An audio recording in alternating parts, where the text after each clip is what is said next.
Make your schools and colleges rich.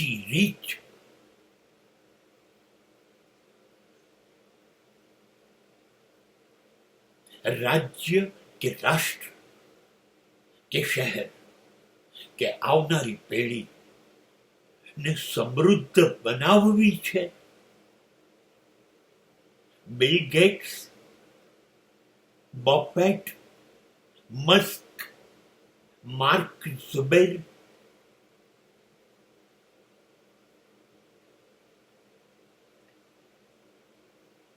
એક એવી પેઢી બનાવી છે જે સમગ્ર વિશ્વ ઉપર રાજ કરે.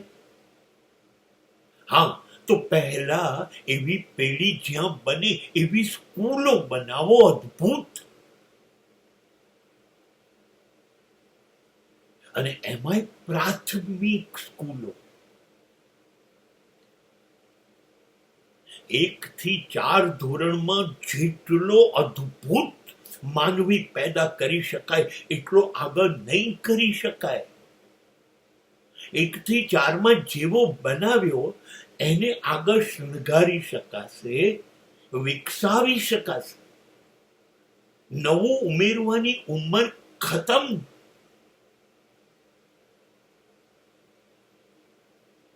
હા, સ્કૂલ અદ્ભુત બનાવો જેમાં એના શરીર, એનું મન અને એની આત્મા ને કેળવી શકાય. એકલું પુસ્તકીયું જ્ઞાન નથી આપવું, પુસ્તકનું જ્ઞાન તો આપવું જ પડશે, પણ એકલું ને. પુસ્તકોની બહાર સમગ્ર વિશ્વ છે.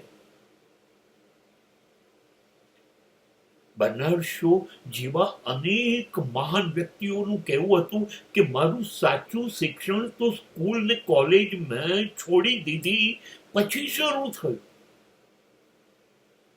સ્કૂલ અને કોલેજમાં તો હું કશું શીખ્યો નથી. અને એનું જીવતું જાગતું ઉદાહરણ રવિન્દ્રનાથ ટાગોર હતા.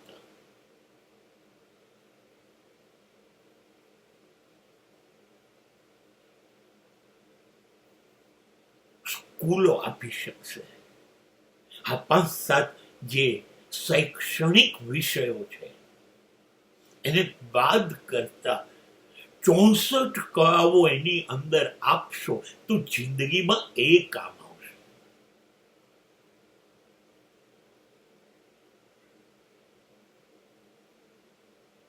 હા, એવી સ્કૂલો બની રહી છે જે ભણવાના 6-7 વિષયો સિવાય બીજા 50 વિષયો પ્રાથમિક શિક્ષણથી જ આપે છે. કોઈ પણ રમત બાકી નથી એને શીખવાડવામાં. હા, એમાં એક ચેમ્પિયન નથી બનાવવું. એને ગાતા, નાચતા, અભિનય કરતા એ પણ શીખવાડે છે. કેમ બોલવું એ પણ શીખવાડે છે. રસોઈ શીખવાડે છે. સાફ સફાઈ, ચિત્રકામ, શિલ્પકામ, સંગીતના બધા જ ઇન્સ્ટ્રુમેન્ટ વગાડતા, વોકલ અને ઇન્સ્ટ્રુમેન્ટલ જ્ઞાન પણ આપવું છે. પુસ્તકાલયના પીરિયડ છે. એ ભારતનાટ્યમ, કથકલી અને કુચીપુડી નૃત્ય શૈલી અંગે પણ જાણે. એ ચિત્રકામનો પીરિયડ પણ ભરે, સુથારી કામનો પીરિયડ પણ ભરે અને ખેતીવાડીના પીરિયડમાં પણ શાળાના મેદાનમાં જાય. એને મિલિટરી તાલીમ પણ આપવામાં આવે, એને યોગની તાલીમ પણ આપવામાં આવે, એનું નૈતિક શિક્ષણ અને આધ્યાત્મિક શિક્ષણ પણ આપવામાં આવે. આ બધું જ જો થાય તો માનવી ઘડાય. કેમ કે જિંદગી જેવી સ્કૂલ અને કોલેજમાંથી બહાર નીકળશે એવું ઇતિહાસ, ભૂગોળ, નાગરિક અર્થશાસ્ત્ર, વાણિજ્ય, એકાઉન્ટ નથી રોજ જિંદગીમાં. જિંદગીમાં બીજા 50 ખૂણા છે જે શીખવાના છે. એટલે શાળાઓ સમૃદ્ધ થવી શકવી જોઈએ. બધું જ આપી શકે. પુસ્તકો બહારનું, બધી જ સગવડ, સવલત આપણે ત્યાં ગુજરાતમાં આ શક્ય નથી. કેમ કે આપણે ત્યાં શાળાઓ ને આપણે ધંધો કે ઉદ્યોગ ગણ્યો છે. તો આટલું બધું આપવા જોઈએ તો શાળાને શું મળે? આટલી મોટી જગ્યાઓ, આટલું મોટું રોકાણ કરીએ કેવી રીતે? આપણે તો શોપિંગ સેન્ટરની 12 દુકાનોની અંદર સ્કૂલ ચલાવીએ છીએ.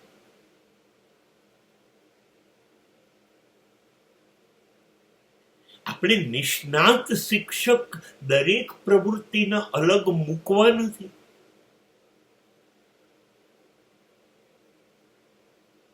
તો કેવી રીતે ચાલશે? નહીં. અદ્ભુત વસ્તુ બનાવવી છે, હા તો શાળાઓને અદ્ભુત બનાવો.